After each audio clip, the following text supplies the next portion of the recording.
patience, tranquility, calm, peace. Fuck that! Are you bored?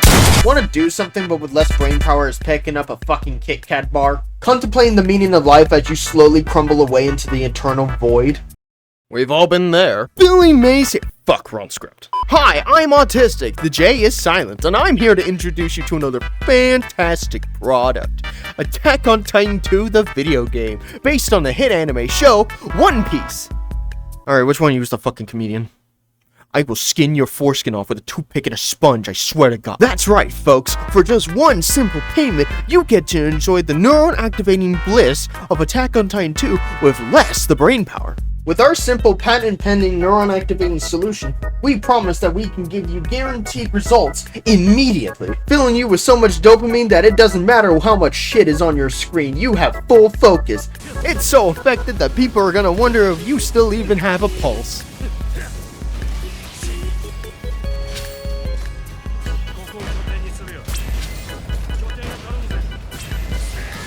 Fantastic! We live through the events of the famous anime like it's a fucking Persona game. Become friends with favorite characters from the anime and watch as they die one by one. Quench the bloodthirst in your body by cutting every fucking limb off of a giant titan and watch it squirm begging for the sweet release of death. But wait!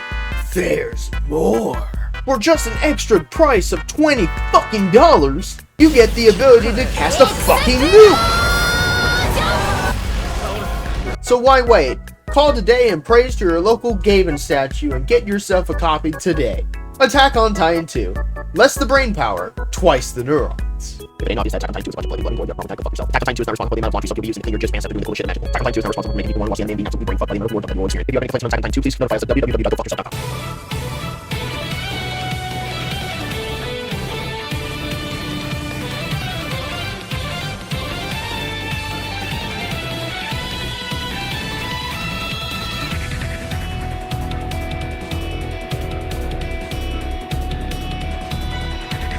Oh, this is just wrong. I'm coughing up blood that ain't mine. Attack on Titan 2 is a game where you roleplay as an anime mosquito with backgrounds In atmosphere. fighting giant naked men. And just from that sentence alone, I know the second if this channel ever makes me money, I know this entire video is going to be as yellow as a construction site. This game came out around 2018 to console exclusives and was later ported to PC around 2023 and has become kind of an underdog. The game was made by Koei Tecmo Games and produced by W Omega Force, which, in case you don't know, is the same company that made Ninja Gaiden and all the Dynasty Warrior games that you've seen, regardless of whether it's the official series or its spin-offs. Despite those games, Tecmo's lineups have been kind of under the radar when it comes to their lineup, and Attack on Titan 2 is definitely one of those games. And funny enough, they actually did make an Attack on Titan 1, which is obvious considering that they made an Attack on Titan 2. But I'm gonna be real with you, cuz the second one is vastly superior in all ways and form. It just puts the first one straight into the fucking trash. And I want to talk about it, mainly because I think it's a pretty good game and a good distraction when you need it the most. I would know, every 6 months since its PC release, it has consumed my life. And I'm just gonna rip the band-aid off real quick here. It is a $40 game, and it rarely, if not ever, goes on sale with a $20 DLC pack, so $60. Which I can totally understand if that's a red flag for you guys. I mean, no one's saying you can't just wishlist the game on Steam until you get the moolah. But for those who actually do have the money to burn and are actually curious, just let me cook. I didn't know I had telekinesis. Is there any new and old fans or no idea what this anime is? Buckle up, because I'm going to butcher the ever-living fuck out of this story. So before we begin, let's rattle off some details we need to address first. I'm only going to be talking about the game and the game itself. I am not going to be addressing anything from the anime. The reasons why is because the story of the game actually diverts course a little bit when it comes to the anime, and I'll tell you why. But mainly because trying to talk about Attack on Titan Season 1 and 2, while very straightforward, going anything beyond that is how you would call, in the Ecological Center, fucking bad shit. There are dozens of well-informative videos about Attack on Titan, and I recommend you watch those if you actually want to know about the story. So with that out of the way, just start off. Basically, humanity's been on the brink of extinction for the past 100 years because of giant titans that look at us like a delicate bowl of goldfish. And in a desperate attempt to save itself, they put themselves behind 3 giant-ass walls. And everything was totally fine. Until it wasn't. Hello, kitten. It appears to me that you haven't been on Discord very recently. Daddy is getting displeased. In the main anime, the main character is Eren Yeager, who basically just vows to destroy every fucking Titan in a massive vengeance spree, considering that he lost his mother. I'm sure this won't lead to a very unusual domino effect whatsoever, and decides to join the army as one of the 104th Cadet to fight back. And in the previous entry, you normally play as basically them or any of the other characters in the story, but in this one, you play as you. Yeah, they made the story to where they insert your actual original character into the story, and it actually does it pretty well. Just like Eren, you were also in the city where the Colossal Titan attacked, and you run into your actual parents.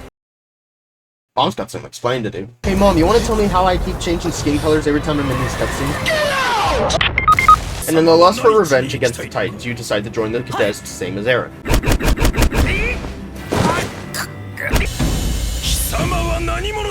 And you're probably thinking, oh, is this just a basic character creator? No, it's fully fucking fleshed out with sliders and jack shit. So rest assured, you can make your character as lore accurate as possible or as disgusting as you could physically make it. They call me Abergoat Lincoln Park III. And then you're introduced to how to play the game. Throughout the story, you'll basically be going through the events of Season 1 and 2 of the anime, the only difference being that you are there. But instead of being a background character like Kingdom Hearts 3, for example, you actually interact with your comrades and are actually a part of the story, but not in a way that breaks the lore of the entire series. And when it comes to situations like this, I think Koei Tecmo did a really good job trying to implement a custom character into a series. You don't physically change the events of the entire story, it still goes on how it would go, just with you there, which can lead to a bit of a funny interaction when you think about it.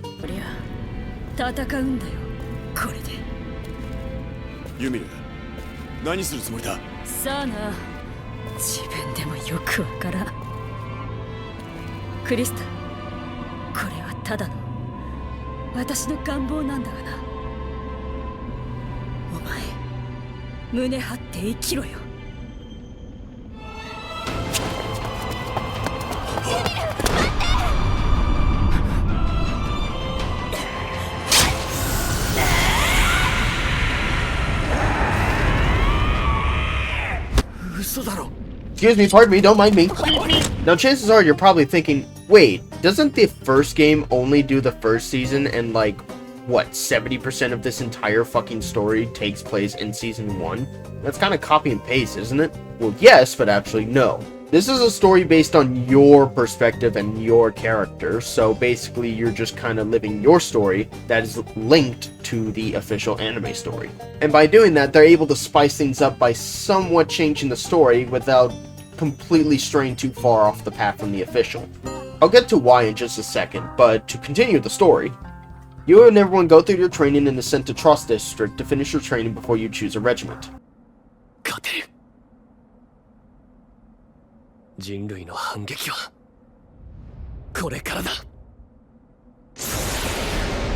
Hi, I'm from the Talk Your Shit Foundation. I hear you were talking mad shit. By the way, who are these little piss-ass? Get the fuck out of my sight. You make a desperate effort to defend Trost as much as you can while evacuating, and everyone gets eaten alive.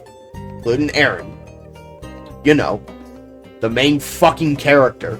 This anime had fucking balls when this shit came out at the first time, because no one expected the main character of the entire story to just be eaten straight up right off the bat. But as you turn into your anime trope book in page 267, what you hate the most is what you will become. So Eren turns into a Titan because reasons. And while everyone was pissing their pants in fear over that, the commander basically said, hold up, let me cook. And did an insane gamble that in the end actually worked out and was marked as the first victory against the Titans. So after some altercations that basically formed to, shit, what now? Commander Eren of the Scout Regiment basically said, hold up, let me cook.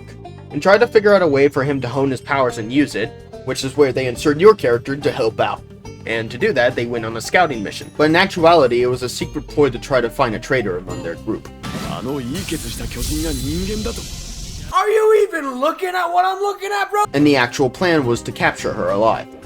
It didn't work. However, they were able to figure out the identity of the person, engage him literally in a fucking gamble to try to save Eren from not being, you know, fucking experimented on. And it worked. Sort of.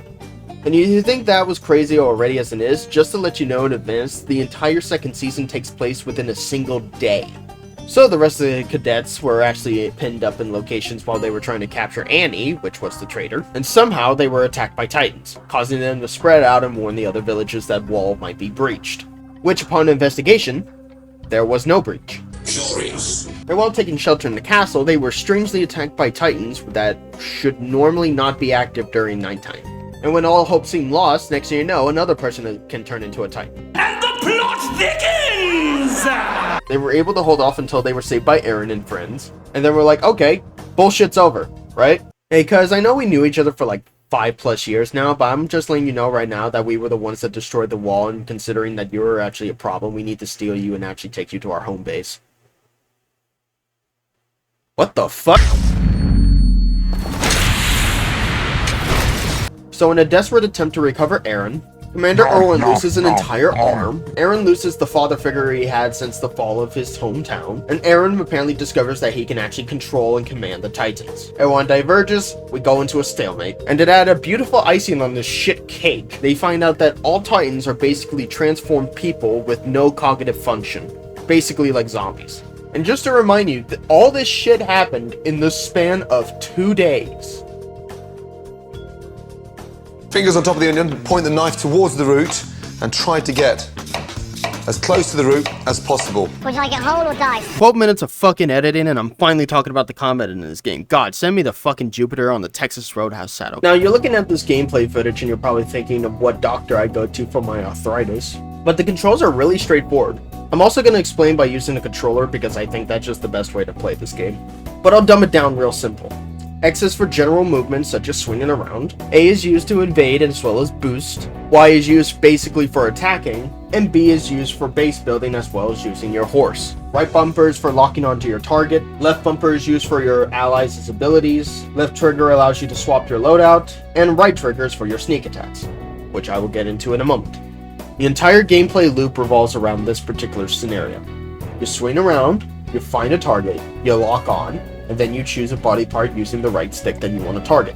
You can move around to find yourself in a very satisfying position of where you want to attack, then don't touch a single goddamn thing on your controller.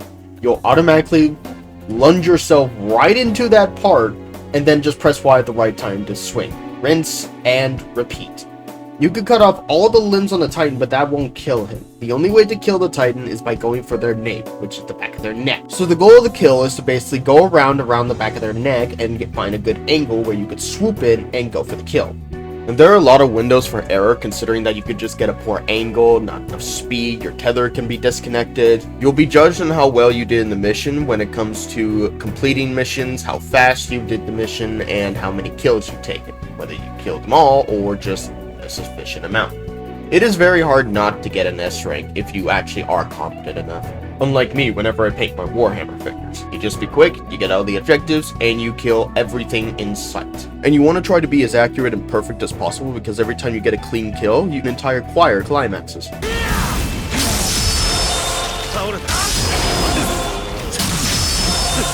And I'm sure it's pretty obvious to see that the HUD is fucking chaotic. You got the pop-up telling you how well you did on that kill, you got the blood splatting all over your face. Yummy! You got the pop-ups about the certain objectives that you're noticing around the map, you got the objective that you currently have, you got the main objective on your screen, you have all the equipment on your corner. The list goes on. It is just all up in your fucking face. And you're like, how the fuck do you pay attention to all this? You dare question my autism? Now let's talk about the spices. While lunging yourself towards a target, you can press A to boost yourself to give yourself the boost of speed you needed to do a clean cut if you have to lunge yourself at a short distance. You need to have some speed with you in order to do a good clean attack. If you do it too short and not with enough speed, you're gonna fail the attack, so keep your distance. If you hold the left bumper and choose from the D-pad, you are able to select the squad mates that you have in your team to do one of their special abilities. You have straightforward ones like just, hey, see that part? Go cut it. And tag team attacks that allow you to attack basically the nape or the arms with high damage. You got ones that allow you to capture the target, you got ones that heal you whenever you're hurt, spawn a flashbang to stun the enemies, And as you progress through the story, you'll be able to access the ability to transform into the Titan forms that Aaron and friends have. Aaron, stop thrusting your non-existent cock! And just being the shit out of Titans is always so satisfying. Firmly grasp it! You got the special ones where you do a rally cry, which I'll explain to in a moment. And then you got my personal favorite. Kill.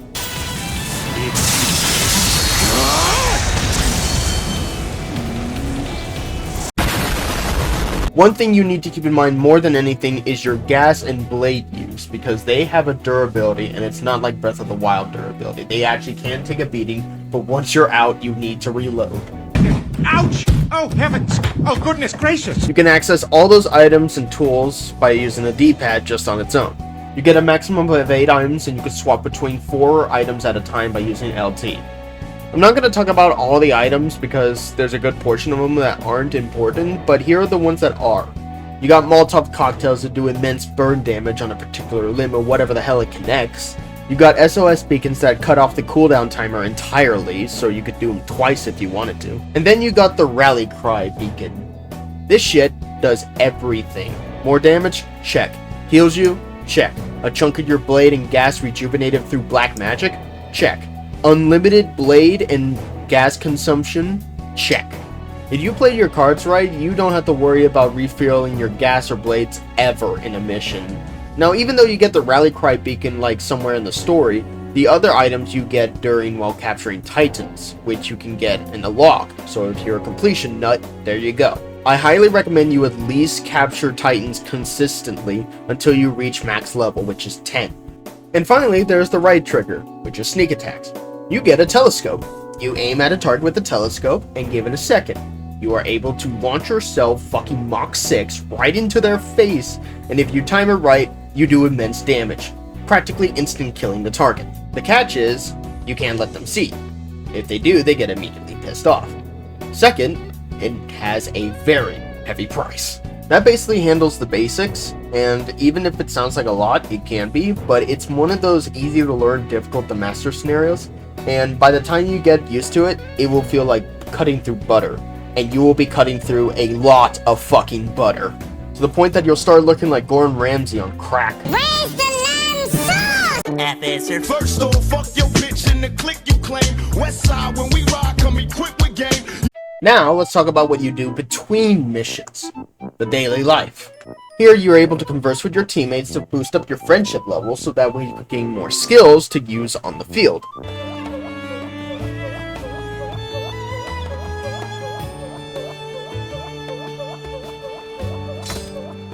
You can increase their friendship by going on missions with them, giving them gifts, and basically telling them stuff that they like to hear whenever they want to talk to you. And hitting certain thresholds allows you to gain some skills from them. And if it ain't obvious, the best ones are through Mikasa and Levi. And Levi is the easiest one to gain friendship because all you gotta give him is black tea. The skills you gain from them can range from basic stat boosts to actual moveset changes, such as spinning attack that lets you spin to do more damage, do a swoop attack from above. Oh shit! Being able to dash in the air twice, along with a few others. My personal favorite is the ability to reload your blades mid-air by just throwing your blades at the enemy and using them as an attack. Now, I don't care who you are, that's just going on the list.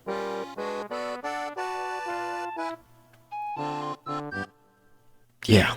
Speaking of stats, there's a training arena where you could spend points to boost up your stats to the soft cap, which is 40 for all your stats. Pelvic thrust!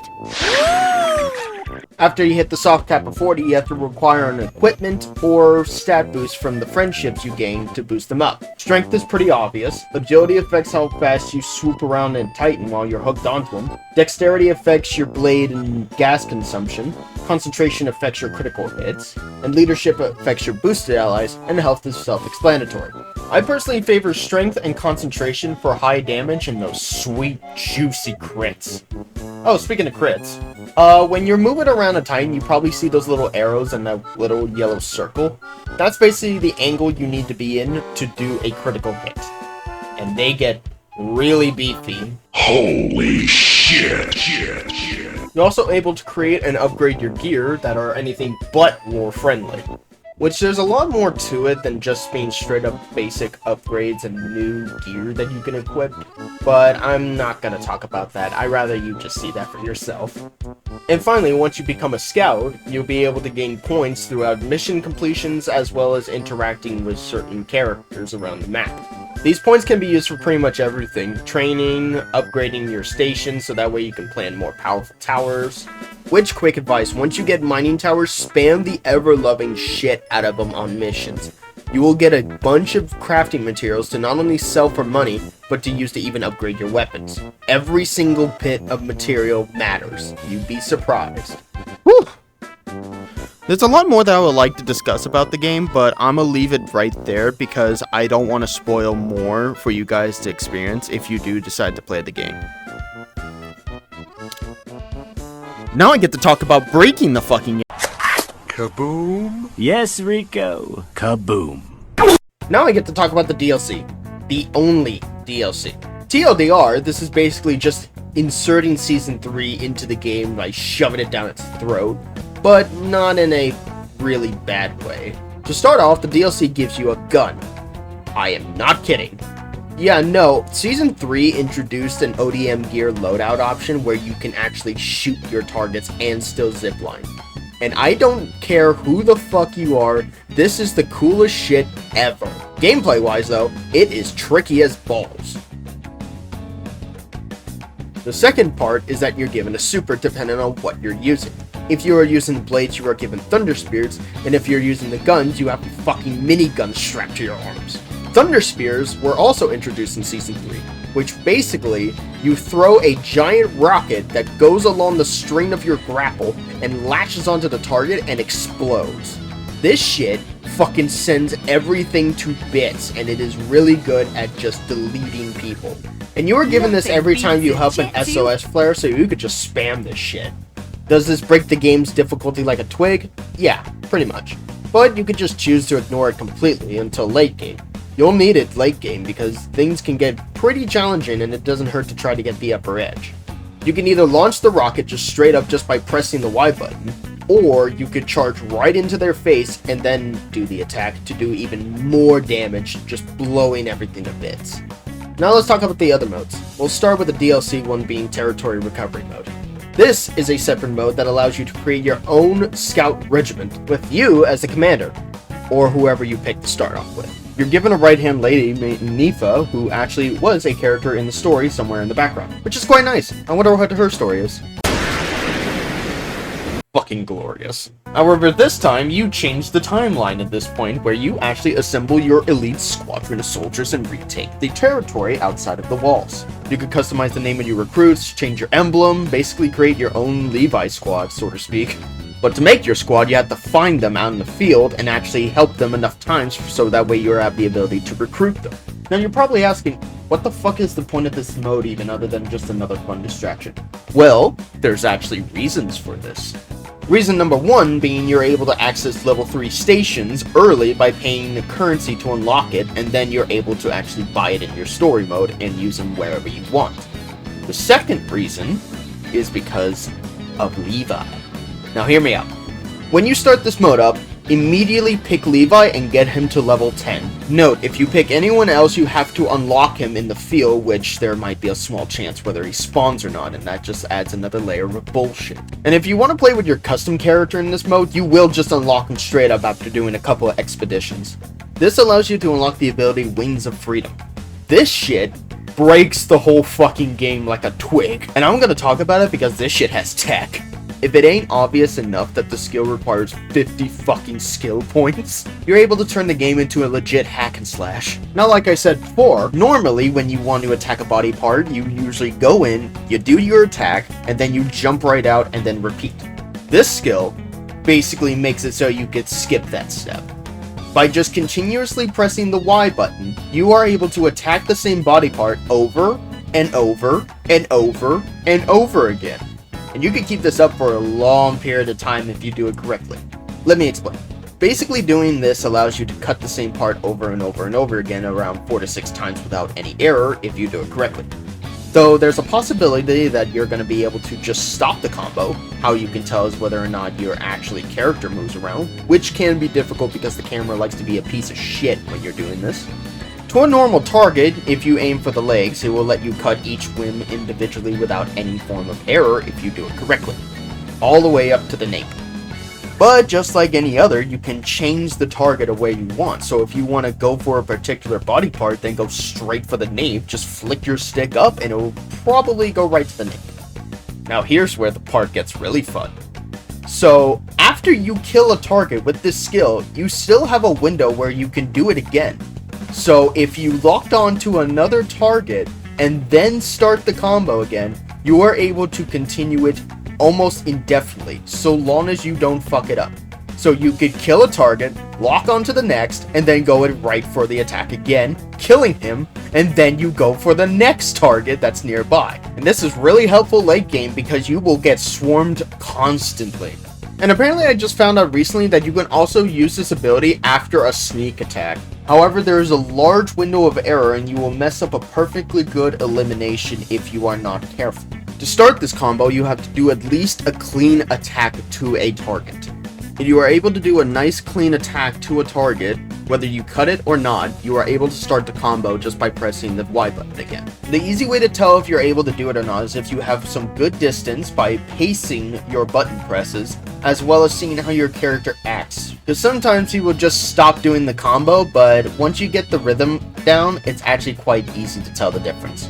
Even though this comes at a cost of just disintegrating the entire game's difficulty, doing this kind of shit is just really fucking awesome. Because contrary to popular belief, this shit is actually fun, which is something many games nowadays don't even know what the fuck that means. And finally, there comes the episodic story mode that is basically just the third season where you play as the cast members, kind of like the first game, but I don't give a shit! And to top this off, now we talk about another mode. I don't know why the fuck they named it that, but it's basically just multiplayer, where you can actually compete against people to kill titans as fast as possible.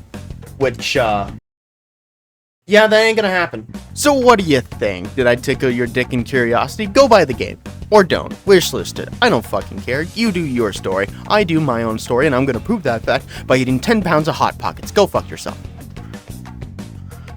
Ooh! And, one more thing. YouTube. I know you haven't exactly done anything to my channel, as far as I'm aware, but, considering that the details of this video and how many times I swore, is this enough proof that I'm over 18? Oh, fuck, shit, bitch, damn cocksucker, pussy, asshole, cunt, motherfucking dirty whore, shat onto my lunch, piss, cunt, damn bitch, suck my dick, Jesus, Harold Christ, shit, bitch, cocksucker, goddamn motherfucker, pussy, asshole, cunt.